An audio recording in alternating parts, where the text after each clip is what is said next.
Hello दोस्तों, नमस्कार। आज तारीख हो चुकी है 12 अक्टूबर 2023, दिन गुरुवार। देश और दुनिया का ताज़ा अपडेट दूंगा, तो चलिए मुख्य समाचार और बड़ी खबरों पर नजर डालते हैं। इजराइल से भारतीयों को निकालने की तैयारी शुरू हो गई है। ऑपरेशन अजय के तहत आज फ्लाइट जाएगी। इजराइल हमास की जंग के बीच अब तक 2300 लोगों की मौत हो चुकी है। इजराइल में फंसे भारतीयों को सुरक्षित देश वापस लाने के लिए ऑपरेशन अजय चलाएगा भारत। हमारे विदेश मंत्री जयशंकर प्रसाद ने किया ऐलान।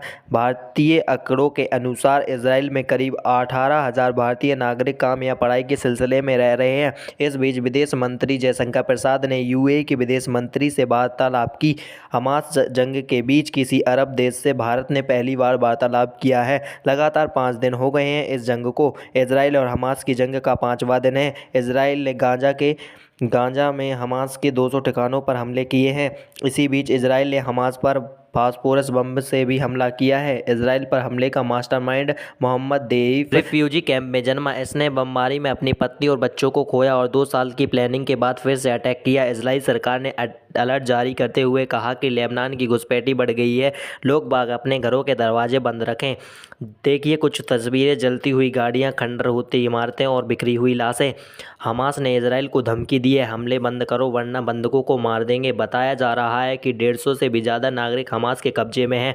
हमास ने कहा युद्ध के दौरान बंधकों की नहीं होगी अदला बदली। इजराइल के प्रधानमंत्री बेंजामिन नेतन्याहू ने जॉन बाइडेन को आपत्ति सुनाई और हमारी भारतीय सरकार ने भारतीय नागरिकों के लिए कहा टेंशन लेने की बात नहीं है, सरकार आपकी सेफ्टी के लिए काम कर रही है। इजराइल में फंसे भारतीय नागरिकों के लिए खास संदेश जारी करते हुए कुछ हेल्पलाइन नंबर भी जारी किए।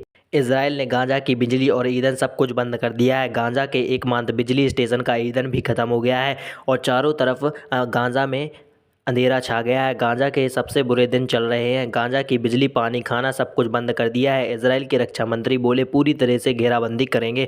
इसी बीच हमारे भारतीय के रिटायर्ड आर्मी ऑफिसर बोले इजराइल पर अटैक भारत के लिए भी सबक है, क्योंकि इजराइल के पास सबसे बेस्ट आर्मी और फोर्स इंटेलिजेंट होने के बावजूद भी अपने देश को अटैक से नहीं बचा सका।